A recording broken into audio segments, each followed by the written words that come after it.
आज आप लोगों का एसएफएम का पेपर था, बहुत आसान पेपर। न्यू सिलेबस वाले की बात हो रही है, ओल्ड सिलेबस वाले का थोड़ा सा डिफ़िकल्ट था।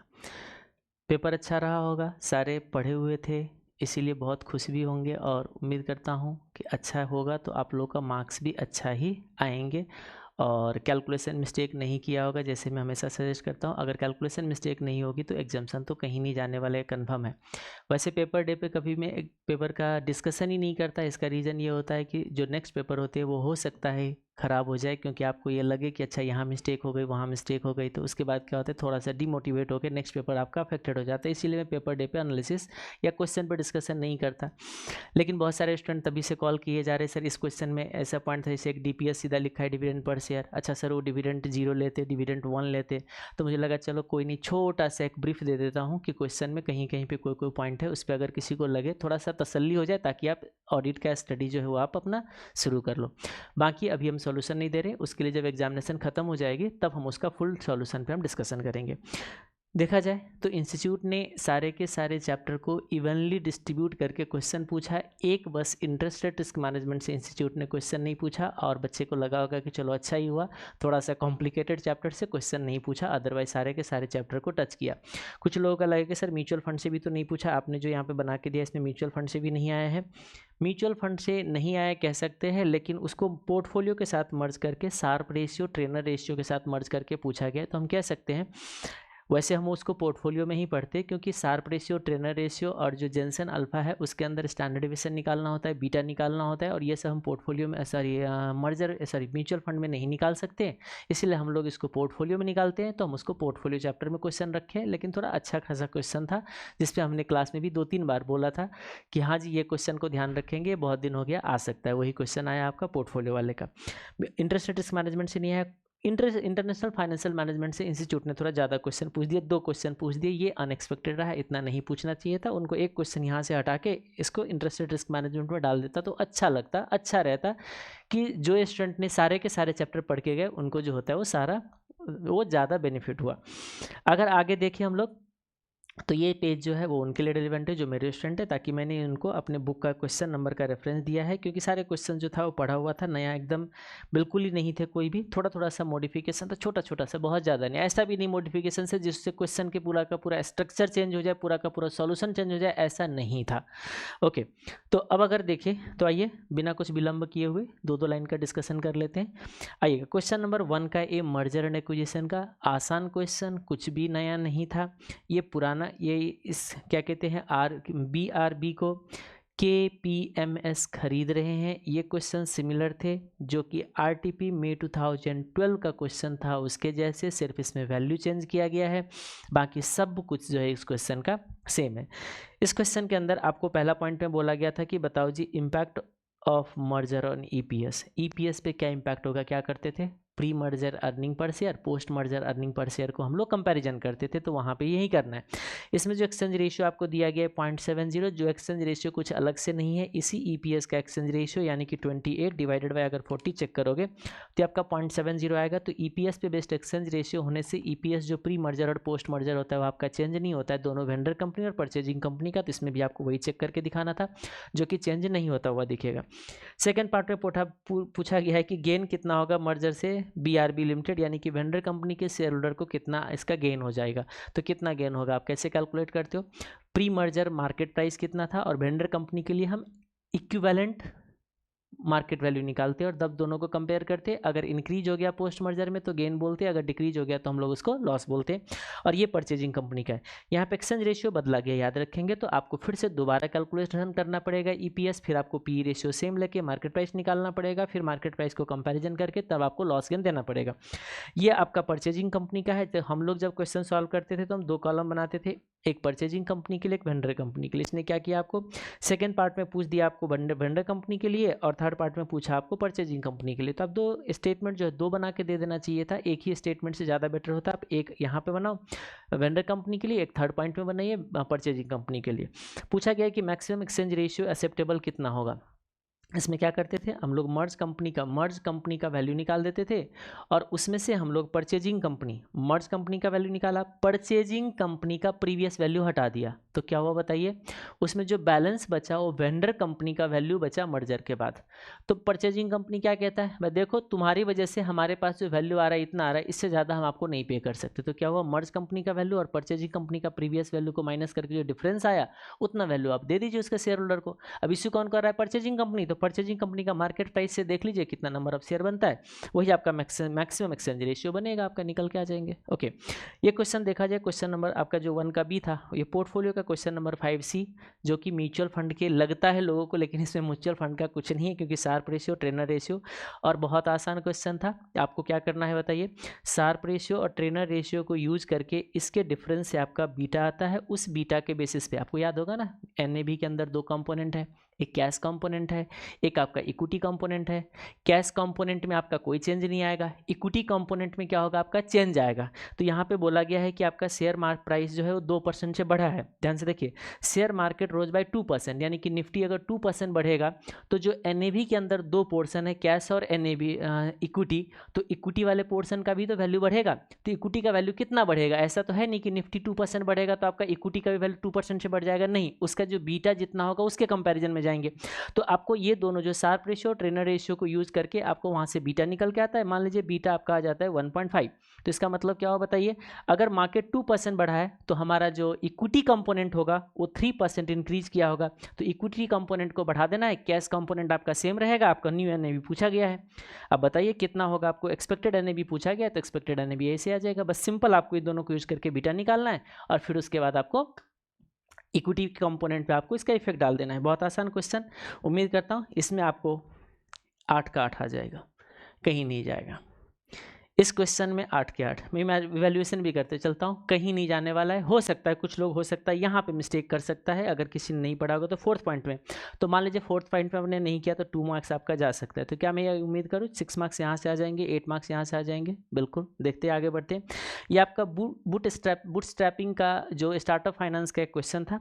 हाँ, इस क्वेश्चन के अंदर इंस्टीट्यूट ने क्या किया, एक लाइन उठाया है, ये लाइन जो उठाया है वो लाइन आपको लिख के दिया गया स्टडी मैट, सॉरी आपको जो थियरी बुक देखोगे तो उसमें पहले ही बूटस्ट्रैपिंग के जो फर्स्ट सेंटेंस है जो वो यही है, इसको यूज़ करके बूटस्ट्रैपिंग फाइनेंसिंग हम लोग करते हैं, आएगा। उसके बाद आप देखोगे तो ये क्वेश्चन आपका कॉर्पोरेट वैल्यूएशन का बहुत दिनों के बाद मार्केट वैल्यू एडेड पूछा है इंस्टीट्यूट ने। क्या पूछा, मार्केट वैल्यू एडेड, यानी कि हम कह सकते हैं आज तक इंस्टीट्यूट ने मार्केट वैल्यू एडेड पूछा ही नहीं था। और मैं क्लास में बार बार कहता था कि देखो EVA पे बहुत बार क्वेश्चन पूछ चुका है, MBA पे पूछ सकता है।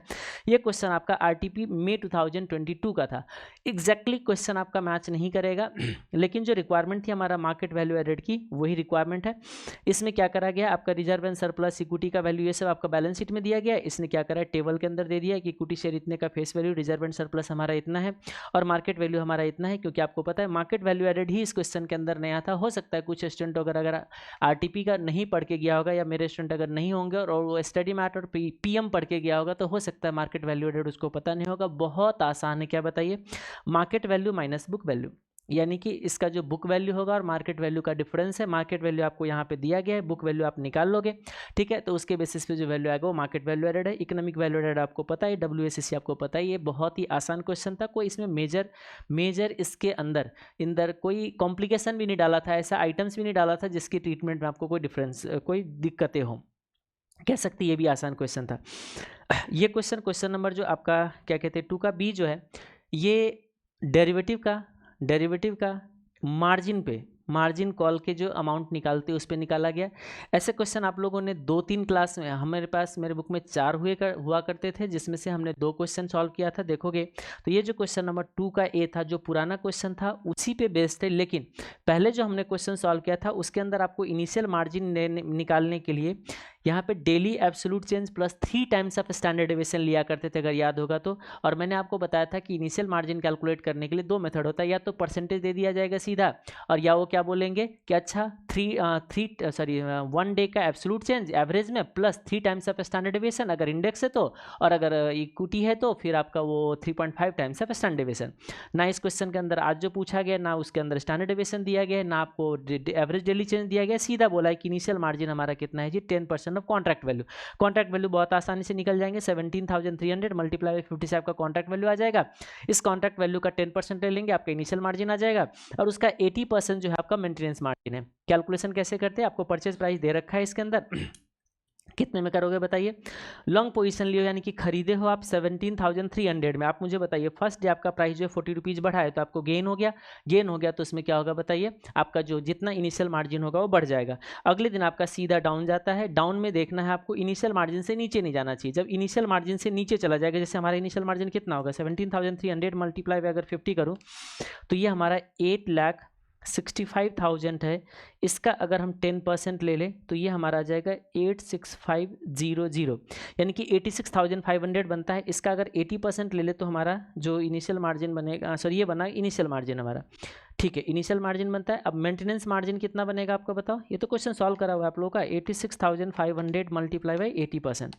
अब कैलकुलेशन वगैरह गलती में कुछ मिस्टेक हो तो आप लोग चेक कर लीजिएगा, ठीक है। अगर मैं जो अभी कर रहा हूँ जितना बता रहा है कि ये मिनिमम मेंटेनेंस मार्जिन है, यानी कि आप क्या करोगे, यहाँ से 40 रुपीज़ माइनस करोगे, फिर यहाँ से कुछ लॉस होगा, सॉरी पहले ऐड होगा फिर लॉस होगा जितना अमाउंट, क्योंकि चेंज कहाँ गया है, माइनस में गया है, तो जितना लॉस होगा उस लॉस को अगर माइनस करने के बाद अगर आपका मार्जिन का बैलेंस 69,200 से नीचे जब जाएगा तो उसमें मार्जिन कितना ऐड करना होता है, इतना हम प्लस करते हैं ताकि वो वैल्यू हमारा इनिशियल तक पहुँचाता है। बस यही आपको याद रखने वाली बात थी। तो ये बोला गया कि मार्जिन कॉल कितना होगा, स्टेटमेंट से बन के आ जाएंगे। फिर बोलता है कि कंप्लीट लॉस गेन निकाल दीजिए। लॉस गेन तो फटाफट आ जाएगा, कैसे पता है, इतने में आपने बाई किए हो और इतने में आपने स्क्वायर अप किया तो डिफरेंस लेके सीधा आपका लॉस गेन आ जाएगा। एक एक करके आपका जो लॉस गेन है ना उसको एड लेस करने की जरूरत भी नहीं है, डायरेक्टली आ जाएगा। कैसे बताइए, 17,300 माइनस 17,120, टोटल आपका 180 का लॉस है। 180 मल्टीप्लाई बाई 50 जो होगा ना, ये सेकंड पार्ट का लॉस हो जाए, पॉइंट का आंसर आ जाएगा। थर्ड पॉइंट आपको क्या करना है बताइए, उसमें तो शॉर्ट करने की बोला है कि बोलता है अच्छा इसने मिस्टर आर ने अगर शॉर्ट किया होता तो क्या होता है, इसका मतलब क्या है कि आप 17,300 में शॉर्ट किए होते, तो शॉर्ट किए होते तो आपको फायदा होता है इतने रुपीज़ का, कितना, इतना, जितना आपने वहाँ गवाया था इतना फायदा हो जाता है। बहुत आसान क्वेश्चन, इसमें भी आपको 8 के 8 कहीं नहीं जाने वाला, यानी कि एग्जाम्शन इस बार कहीं नहीं जाने वाला है। इसमें आपका रिस्क मैनेजमेंट का थियरी जो कि आपका ऑलरेडी ऊपर में हमने पेज नंबर आपको मेंशन करके दे दिया, और आपका क्या कहते हैं रिस्क मैनेजमेंट का थियरी का आपका वीडियो भी अपलोडेड है। सिक्योरिटाइजेशन से भी जो थियरी था वो भी आपका अपलोडेड है। स्टार्टअप फाइनेंस का जो थियरी था वो भी अपलोडेड है। ठीक है, आगे बढ़ते हैं हम लोग। एक क्वेश्चन है ये आपका, ये है आपका क्या कहते हैं पोर्टफोलियो मैनेजमेंट का, ये भी है पोर्टफोलियो मैनेजमेंट का। ये पुराना क्वेश्चन है लेकिन उसके कंपैरिजन में ये 50% वेटेज है इसका। ये क्वेश्चन जो आप लोगों ने पहले कभी सॉल्व किया था, क्वेश्चन नंबर 1 का सी देख रहे हो कितनी बार एग्जाम में आया हुआ क्वेश्चन था, लेकिन इसमें 2 इयर्स का इन्फॉर्मेशन हुआ करते थे। अगर आपको याद होंगे तो क्या किया गया है, 1 साल का अलग से निकलवाया था, अगले साल का अलग से निकलवाया था। इस बार जो क्वेश्चन पूछा गया आपको सिर्फ इसी ईयर का, सिर्फ 1 ईयर का, तो हम कह सकते हैं पुराना क्वेश्चन जो आप लोगों ने सॉल्व किया था पोर्टफोलियो के अंदर 1 का सी, उसके कंपेरिजन में ये 50% वेटेज का क्वेश्चन है। बहुत आसान क्वेश्चन, जिसके अंदर कहता है अच्छा जी 1 अप्रैल को आपने क्या किया, क्योंकि हमने जो सॉल्व किया था उसमें 2 इयर्स का लॉस के रिटर्न निकालना होता था, इसमें 1 ईयर का रिटर्न निकालना है। अब हम इसमें कह सकते हैं आपको कितना इन्वेस्टमेंट किया वो दे दिया, डिविडेंड कितना डिक्लेयर किया वो भी दे दिया गया, फेस वैल्यू है तो फेस वैल्यू पे ही आप क्या करोगे, डिविडेंड डिक्लेयर करोगे, और उसके बाद प्रोबेबिलिटी दे दिया, यानी कि एंड में 31 मार्च का इसका मार्केट में प्राइस दे दिया। बोलता है जी एक्सपेक्टेड मार्केट प्राइस बता दो। हे भगवान, इतना आसान, एवरेज कर दो ना, किसके बेसिस पे, प्रोबेबिलिटी के बेसिस पे। देखो एक पार्ट हो गया। सेकंड पार्ट में बोलता है कि बताओ जी एक्सपेक्टेड रिटर्न ऑफ पोर्टफोलियो बता दीजिए। तो पोर्टफोलियो कैसे निकालोगे बताइए, इसका आपका नंबर ऑफ शेयर दिया गया है, इसका मार्केट प्राइस दिया गया है, इसके बेसिस पे मार्केट का जो वैल्यू होगा वो आपका आ जाएगा, और यहाँ का भी मार्केट वैल्यू आ जाएगा, उसको वेट बना देना है, उस वेट के बेसिस पे आपको रिटर्न निकाल देना है। इतना आसान क्वेश्चन, लेंदी भी नहीं कह सकते इसको, आसान क्वेश्चन। ठीक है जी, आगे देखिए, बस उतना ही करना है जैसे हमने पहले किया था। उसमें स्टैंडर्ड डेविएशन भी निकालते थे, 2 ईयर का रिटर्न निकालते थे, कुछ भी नहीं करवाना, कुछ भी नहीं करवाया, फ्री का मार्क्स दे दिया। अब यहाँ पे कहते हैं एक क्वेश्चन ये आपका आ गया, हाँ जी, ये अगेन डेरिवेटिव का क्वेश्चन पूछा है इंस्टीट्यूट ने, यानी कि डेरिवेटिव का 2 क्वेश्चन था, एक मार्जिन कॉल वाले और एक क्वेश्चन था ये हेजिंग पे रिलेटेड क्वेश्चन था, जिसमें बोला गया कि हमारे पास ये शेयर है इतने मार्केट प्राइस का, और ये मार्केट में लगता है कि प्राइस नीचे जाने वाला है, तो हम अपने आप को हेज करना चाहते हैं। आप बताइए हेज कैसे करते हैं। उन्होंने क्या करा, इन्फॉर्मेशन दे दिया निफ्टी का। इसने बोला कि अच्छा जी निफ्टी फ्यूचर का इन्फॉर्मेशन दे दिए, कहते इतने का चल रहा है, इतने लॉट्स आए थे। तो आप मुझे बताइए, अगर आपके पास लॉन्ग पोजीशन तो क्या करते हो निफ्टी फ्यूचर को, निफ्टी फ्यूचर को आप शॉर्ट करोगे, कितना वैल्यू से शॉर्ट करोगे बताइए? जितना आपका इक्विटी का वैल्यू होगा 1000 मल्टीप्लाई बाय 700 और उसके मल्टीप्लाई बाय बीटा, जितना वैल्यू हो जाएगा उतने का निफ्टी आप क्या करोगे, उसमें बेचोगे। निफ्टी का मार्क कॉन्ट्रैक्ट दिया गया तो आपको देखना पड़ेगा कि वो फ्रैक्शन में जा रहा है। अगर फ्रैक्शन में जाएगा तो आपको क्या करना है, होल क्या कहते हैं, फ्रैक्शन में तो कभी कॉन्ट्रैक्ट एंटर नहीं होते, तो आपको क्या करना है उसमें होल नंबर ऑफ कॉन्ट्रैक्ट निकाल लेने हैं। और उस नंबर ऑफ कॉन्ट्रैक्ट को क्या पूछा गया, देखिए please advise how to hedge market exposure, बस शॉर्ट करना है, ये बता देना कितना वैल्यू का शॉर्ट करेंगे ये बता देंगे। कहता है कैलकुलेट प्रॉफिट और loss during the expiry, Nifty अगर बढ़ जाता है 10% से या निफ्टी गिर जाता है 5% से। ऐसे क्वेश्चन आप लोगों ने सॉल्व किया था हम लोगों ने क्वेश्चन नंबर 6 का F, जो कि CMA का क्वेश्चन था। एग्जैक्टली ऐसे ही क्वेश्चन आप लोगों ने एक क्वेश्चन ऑलरेडी सॉल्व किया हुआ है, हमने क्लास में भी सॉल्व किया था, और इवन मुझे लगता है ये क्वेश्चन आपको जो एडिशनल क्वेश्चन का वीडियो डाला था उसमें भी हमने इस पर डिस्कशन किया था। ठीक है, आइएगा इसमें। तो बस सिंपल क्या करना है बताइए, दो पोजीशन हो गई, इक्विटी का पोजीशन हो गई, निफ्टी का शॉर्ट पोजीशन आ गई। अब इसने क्या बोला, निफ्टी हमारा बढ़ गया, तो बताओ निफ्टी शॉर्ट किया था, निफ्टी बढ़ गया, यहाँ से लॉस आएगी आपका। ठीक है, और एम लिमिटेड फॉल बाय 5%, आपने बाई किया था इक्विटी और इक्विटी क्या हो गया, गिर गया, अगेन यहाँ से निगेटिव यानी कि लॉस आएगा। ये दोनों लॉस को ऐड कर देना है आपको, यहाँ से लॉस निकाल के दे देना है, खत्म। कहते हैं इफ इट इज पॉसिबल, हाँ ये कुछ पॉइंट जो था एक नया पॉइंट था, ये पहले से हमने डिस्कशन नहीं किया हुआ था। Is it possible stock as well as Nifty to raise और राइज और fall at the same percentage. अगर याद होगा तो जो लॉजिक बताया तो आपको समझ आ रहा होगा कि देखा जाए तो ये जो है बोला गया है कि क्या ऐसा पॉसिबल था कि निफ्टी जितना से चेंज होगा और उतना ही हमारा इक्विटी से चेंज होगा। बिल्कुल हो सकता है, क्योंकि ये जो बीटा है ये बीटा इंडिकेटिव होता है पास डेटा के बेसिस पे। बीटा ये बता रहा है कि निफ्टी अगर 1% चेंज होगा तो हमारे स्टॉक जो होगा 1.25% चेंज होगा, बस बीटा बताता है। लेकिन यहाँ पे बोला गया है कि क्या ऐसा हो सकता है कि जितना से निफ्टी बढ़ता और ये घटता एट द सेम परसेंटेज हो सकता था? हाँ बिल्कुल हो सकता है। उसका रीजन बस एक लाइन ये देना था आपको कि जो बीटा होता है वो पास ट्रेंड का एवरेज होता है, एक इंडिकेटिव होता है ये, और ये मार्केट में एक्चुअल में पर डे के बेसिस पे प्रिवेल नहीं भी कर सकता है। तो ये बीटा प्रिवेल नहीं भी कर सकता था, जिसकी वजह से दोनों का चेंज आपका सेम हो सकता है, ये आपको लिख के देना था। वैसे हमने जो क्वेश्चन डिस्कशन किया था उसके अंदर ये बोला गया था कि अच्छा बताओ गेन और लॉस एग्जैक्टली जीरो क्यों नहीं हुआ। तो अगेन वहां पे भी यही डिस्कशन था, beta is only an approximate measure of hedge.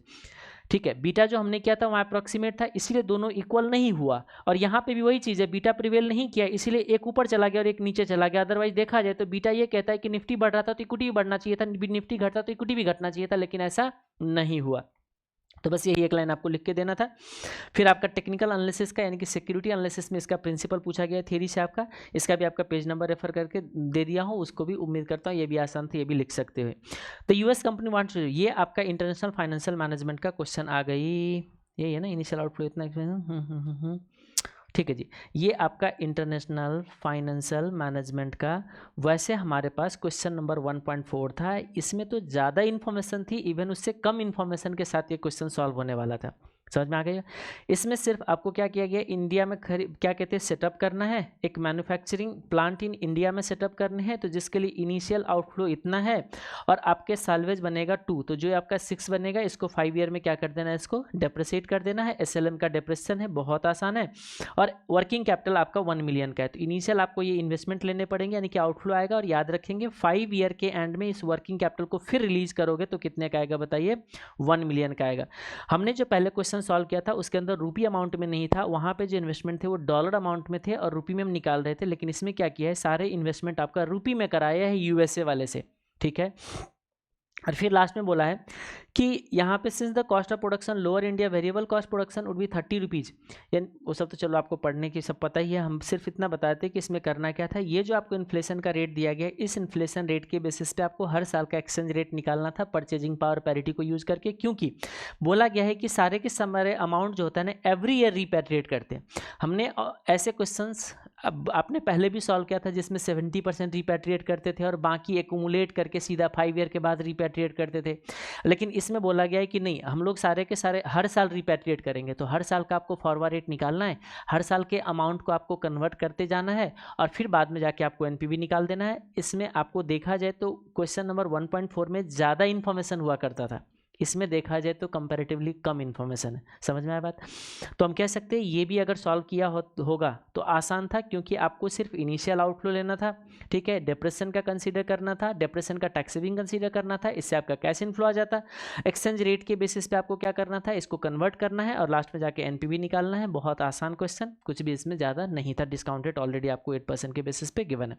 ये देखिए ये क्वेश्चन फॉरेक्स का आप लोगों ने पहले से पढ़ा हुआ है। इसमें हमने कितना डिस्कशन किया था। क्वेश्चन नंबर 2 का हर चीज़ सेम, सिर्फ अमाउंट बदला गया है। Japanese company affected sales to X Limited, यहाँ पे भी कहते हैं देखो Japanese company affected sales to an Indian company, ठीक है, 3 महीने के लिए। हाँ, यहाँ पे जो इनवॉइस अमाउंट था कितना था बताइए, 108 लाख, और आपको आज दिया गया 216 लाख। फिर कहते हैं कि इसका इक्विवेलेंट आपका 50 लाख बनता है, हमारे पहले में हुआ करता था 30 लाख का इक्विवेलेंट।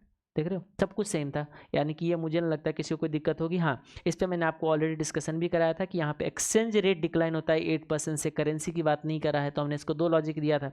आप चाहे तो एक्सचेंज रेट दिया है पर रुपी का, तो रुपी को आप डिक्रीज कर दीजिए, और या तो आप डायग्राम बना के आप देख लीजिए कि क्या कौन सी करेंसी का डेप्रिसिएट होने से लॉस गेन होता है। तो ये क्वेश्चन बहुत आसान, इसमें तो कहीं मिस्टेक होना ही नहीं चाहिए। 8 का 8 आपको यहाँ कहीं नहीं जाने वाला है। हाँ, थोड़ा बहुत हो सकता है इसमें, कुछ स्टूडेंट वगैरह मिस्टेक कर सकता था, लेकिन मुझे लगता है उसमें मिस्टेक करने लायक नहीं था, ठीक है।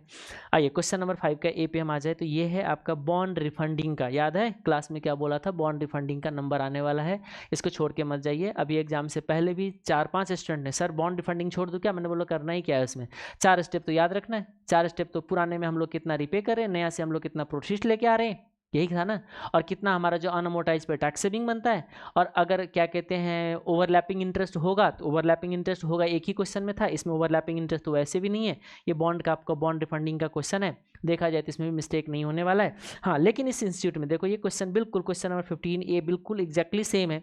इस क्वेश्चन के अंदर अभी एग्जाम के बाद 1-2 बच्चे ने फ़ोन किया कि सर इसमें डिस्काउंट रेट क्या यूज होना था। आप याद करो क्या बोला गया था कि डिस्काउंट रेट, क्योंकि आपका क्या होता है एनुअल सेविंग आते हैं, एनुअल सेविंग को पीवी में लाके और इनिशियल आउटफ्लो के साथ हम लोग कंपैरिजन करते हैं। तो क्या बोला गया था कि फ्यूचर में कौन सी रेट प्रिवेल करना है, जो आज नए बॉन्ड पे, नया बॉन्ड जो इश्यू करे उसका जो कूपन रेट होगा उसको नेट ऑफ टैक्स करके हम लोग डिस्काउंट रेट यूज किया करते थे। बताइए नए कूपन पे, नए पे कितना कूपन रेट चल रहा है, 7%। 7 का नेट ऑफ टैक्स कीजिए, 30% अगर आप पे कर दोगे तो 7 का 7%, यानी कि 4.9% से आपको डिस्काउंट करके इसका पीवी में लाके और देन आपको इनिशियल आउटफ्लो से क्या करना था, इसको कंपैरिजन करना था। बहुत आसान। हाँ, हो सकता है ये कुछ बच्चे जो होते हैं एग्जामिनेशन में पहले छोड़ के चला जाता है, वो उनके लिए बात अलग है। मेरे को तो जिसने भी फ़ोन किया था मैंने बोला नहीं बिल्कुल नहीं छोड़ना है, क्योंकि ये ड्यू हो रहा है। तो देखिए आगे बढ़िए। एक क्वेश्चन आया ये आपका, ये फॉरेक्स का क्वेश्चन, बहुत ही आसान क्वेश्चन, जो कि अप फ्रंट प्रीमियम पे करते हैं of 1%, 2% of forward amount purchase पहले हुआ करता था ना, यहाँ बोला गया 1% ऑफ फॉरवर्ड अमाउंट परचेज। और याद करो हमने एक चीज़ इतना फोकस कराते थे कि देखिए जी यहाँ पे जो आपका 1% निकालोगे, फॉरवर्ड अमाउंट का निकालोगे, और फॉरवर्ड रेट आपको 74 दिया गया है। यहाँ पे आपका अमाउंट पता है कितना है, अमाउंट बताइए। अमाउंट ही नहीं है इसमें क्या, मेरा परचेज ऑफ इतना, एक्सचेंज रेट मेरा $, ये रहा ना 1 लाख है, ठीक है। 1 लाख का 74 के बेसिस पे आपका 74 लाख बनेगा। उस 74 लाख का 1% का आपको क्या करना है, अपफ्रंट प्रीमियम देना है। लेकिन अपफ्रंट प्रीमियम हम जेब से नहीं पे करते हैं, हम लोन लेके पे करते हैं, तो उस पर आपको कॉस्ट ऑफ कितना आएगा, 10% का। 1-2 बच्चे भी मैसेज कर रहे थे कि सर 1 + i⁻6 करना होगा, क्योंकि यहाँ पे 6 मंथ का टाइम पीरियड है, इसलिए क्योंकि यहाँ देखो इंपोर्ट कब होता है, अप्रैल में, और पेमेंट कब करना है आपको, जून में। तो अप्रैल, मई, जून, जुलाई, अगस्त, सितंबर, 6 मंथ बनते हैं ना, तो पावर में 6। अब बताओ ऐसे टाइम वैल्यू अगर मिस करोगे तो कैसे काम चलेगा, बताओ, बिल्कुल नहीं होगा। यहाँ पे क्या होगा बताइए, 6 मंथ का जितना आपका इंटरेस्ट रेट बनेगा आपका 5% पावर में जाएगा 1, क्योंकि सीधा सिंपल लेना है आपको, ठीक है। ओके जी, तो ये हो गया हमारा, उस पर आपको प्रीमियम पे आपको ऐड करना है, और फिर उसके बाद जो आपका फॉरवर्ड अमाउंट से जो अमाउंट आएगा उसके साथ इसका कंपेरिजन करना है 3 रेट के साथ। हम लोगों ने जो पहले क्वेश्चन सॉल्व किया था उसमें 2 रेट दिया गया था, अभी आपको 3 रेट दिया गया है। लैंग्वेज में थोड़ा सा गड़बड़ किया इंस्टीट्यूट ने, याद रखना। यहाँ पे बोलता है कि if they hedge with exchange rate on 30th सितंबर 2021, ये लैंग्वेज थोड़ा ठीक नहीं है इंस्टीट्यूट का, वो हेज इस रेट से नहीं करता, याद रखना। हेज करेगा 74 से, और उस दिन पे ये रेट जो हो जाता है उससे कितना लॉस गेन आएगा। तो हम उम्मीद करते हैं कि आप लोगों ने इतने मिस्टेक को, इतना जो लैंग्वेज में जो गड़बड़ी है उसको आप लोगों ने झेल लिया होगा। मैंने पहले भी बोल रखा था, if they hedge with exchange rate on इतना एज, इससे हेज नहीं होता है, हेज होता है फॉरवर्ड से और उस दिन पे ये रेट हो गया तो इससे कंपैरिजन करके हम लोग लॉस गेन निकालते। तो ये लैंग्वेज इंस्टीट्यूट ने थोड़ा सा ठीक नहीं लिखा है। कैलकुलेशन बोल रहे हैं आपको मंथली बेसिस पे करना है। ये भी क्वेश्चन उम्मीद करता हूँ हो गया होगा। ये सिक्योरिटी वैल्यूएशन का, शेयर वैल्यूएशन का इतना आसान क्वेश्चन तो क्या बोलूँ मैं आप इसमें। हाँ, लेकिन इसमें बच्चों को थोड़ा सा दिक्कत कहाँ आई कि सर डिविडेंड पर शेयर लिख के दिया है, ये कौन सी डिविडेंड है, क्योंकि ग्रोथ क्या लेना था बताइए, D1 डिवाइडेड बाई जो आपका रिक्वायर रिटर्न यहाँ पे जो निकालोगे रिक्वायर रिटर्न माइनस जी या के माइनस जी भी कुछ लोग कहते हैं, हम लोग रिक्वायर रिटर्न बोल के कहते हैं। रिक्वायर रिटर्न निकालने के लिए आपको सब कुछ दिया गया है, बीटा गिवन रिक्वायर रिटर्न आ जाएगी। आपको करना क्या था, ग्रोथ भी आपके क्वेश्चन के अंदर गिवन है। सिर्फ दिक्कत ये रह गई कि ये डिविडेंड जो है D0 है या D1 है, क्योंकि हम जो कैलकुलेशन करते हैं D1 से। देखिए याद रखिएगा, आपको जब कुछ नहीं पता चलता है तो D0 D1 दोनों ले सकते थे, कोई दिक्कत नहीं, लेकिन यहाँ दो कंपैरिजन करा रहा है, ध्यान से सुनिएगा, दोनों को कंपैरिजन करा रहा है। तो कंपैरिजन करा रहा है तो अगर ग्रोथ को ऐड करके लेके चले हम लोग, ऐसे क्वेश्चन था आपके पास, ऐसे क्वेश्चन था आपके पास बिल्कुल एग्जैक्टली सेम क्वेश्चन नंबर 20.1। कुछ लोग बोलेंगे सर यहाँ तो कहाँ है टेबल होगा, यहाँ तो टेबल दिया है। टेबल से नहीं होता है, दो कंपनी का देखो ना, value of the share of both companies, दो कंपनी के यहाँ पे देखो पेड डिविडेंड, लेकिन ये जो क्वेश्चन था ना इसमें दिया गया था पेड अ डिविडेंड ऑफ 3.5 जो हमारे पास पहले से था, आरटीपी का क्वेश्चन है ये, इसमें पेड वर्ड लिखा था तो इसमें तो डिविडेंड D0 बना। और फिर बोलता है both are anticipating that dividend shall grow at 8%, दोनों का ग्रोथ 8% आता है। देखो हमारे केस में भी दोनों का ग्रोथ कितना है 10% का, और यहाँ पे डिविडेंड दिया गया है, यहाँ पेड वर्ड नहीं लिखा गया है।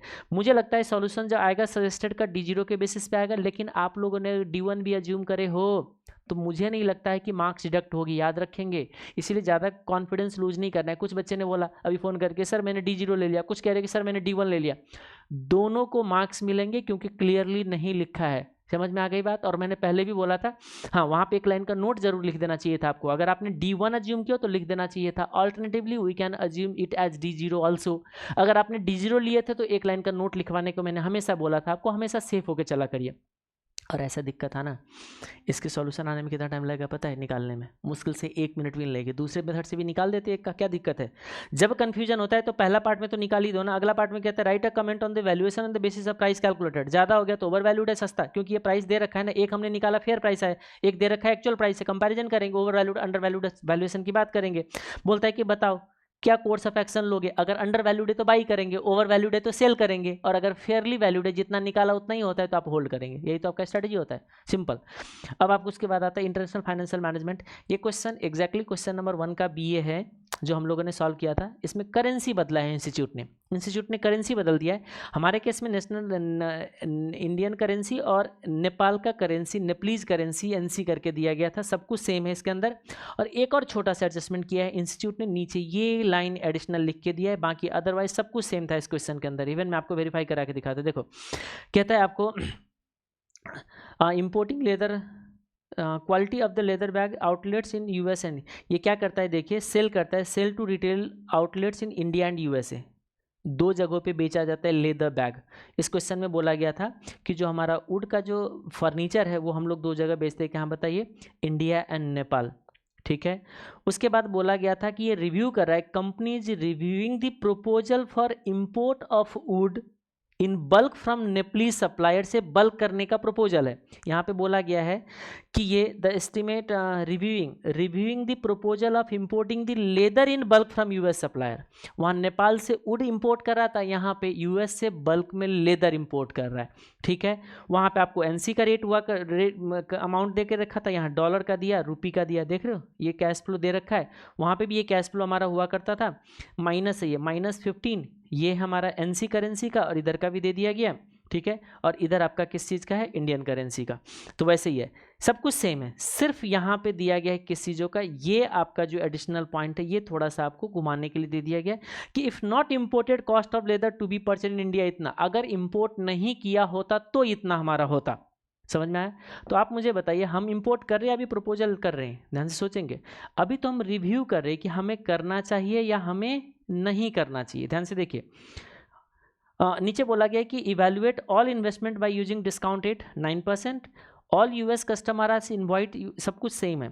बोला गया कि डॉलर में ही जितना हम एक्सपोर्ट करते हैं ना और इंपोर्ट करते हैं सब हम लोग क्या करेंगे, डॉलर में इनवॉइस बनाएंगे, converted into rupee at the forward rate and discount at Indian rate, बिल्कुल सही।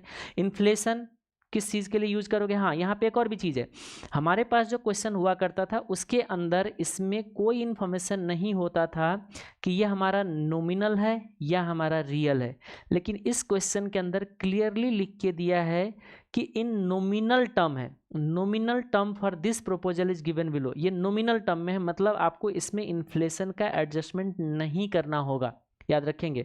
तो फिर जरूरत कहाँ पड़ेगी इस इन्फ्लेशन की, जब आप रिपैट्रिएट कर रहे होंगे, वो जो आप करेंसी को कन्वर्ट कर रहे हो, क्योंकि बोला गया है सारे के सारे फॉरवर्ड रेट एंड डिस्काउंट, बोला गया है ना फॉरवर्ड रेट पे आप कन्वर्ट करोगे तो फॉरवर्ड रेट तो चाहिए ना, तो उसके लिए जरूरत पड़ेगी।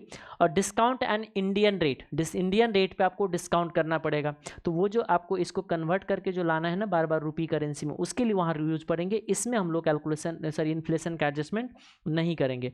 The currency exchange rate is 74 का, सिंपल। तो हो सकता है इस पॉइंट की वजह से जो स्टूडेंट लोगों ने जो होगा वो मिस्टेक किया होगा, और कुछ लोग अगर इस क्वेश्चन को चॉइस में गए होंगे तो कोई दिक्कत ही नहीं हुआ होगा आपको, है ना। ये देखिए, you are required to calculate net present value, recommend the decision, recommend the decision. यहाँ पे जो रिकमेंडेशन की बात किया गया है ना, ये रिकमेंडेशन में आपको उस वाले जो केस का आपको जरूरत पड़ता, लेकिन यहाँ पे फिर भी एक और दिक्कत है, इसमें दिक्कत एक और ये है कि आपको उसका इन्फॉर्मेशन दिया ही नहीं, ध्यान से सुनिएगा, उसका इन्फॉर्मेशन दिया ही नहीं है कि अगर मैं डॉलर में इंपोर्ट करता तो हमारा क्या इन्फॉर्मेशन होता, तब मैं इसको कंपैरिजन करते, वो तो हमारा इसके कंपैरिजन के लिए वो भी इन्फॉर्मेशन नहीं है। समझ में आ गया बात? ओके, चलिए, तो बस हो गया, यही था आपका पेपर। ये आपका पोर्टफोलियो रीबैलेंसिंग, वैसे ये थियरी बुक में मेरे कहीं लिखा हुआ नहीं है, लेकिन मैंने आपको क्लास नोट में लिखवा रखा है। पोर्टफोलियो रीबैलेंसिंग जो पोर्टफोलियो बताता हूँ वहाँ पे लिखवा रहा है, वही आपको लिख के देना है, सिंपल सी बात है। एक टाइम गैप पे एक फिक्स परसेंटेज चेंज के बाद हम लोग क्या करते हैं, पोर्टफोलियो का वेट बदलते, that is the portfolio rebalancing. और ये आपको एफआरए का ऑलरेडी बुक में भी है, और ये आपको ऐसे ही पता है, फॉरवर्ड रेट अग्रीमेंट। उम्मीद करता हूँ कि ठीक ही गया होगा, छोटा मोटा अप डाउन ही चलता रहता है। अब इस पे पेपर को आप रखिए, सॉल्यूशन मैच करने की ज़रूरत नहीं है। अब जब पेपर सारा का पेपर ख़त्म हो जाएंगे तब बैठ के हम लोग फिर से एक बार आएंगे और इसको सॉल्यूशन पूरा का पूरा डिटेल सॉल्यूशन पे हम लोग डिस्कशन करेंगे। तब तक ऑडिट का पेपर के लिए आप लोग प्रिपरेशन कीजिए, अच्छा जाए आप लोगों का। बाकी का जो बाकी का पेपर है वो भी बहुत अच्छा हो। Wish you all the best, take care, bye bye.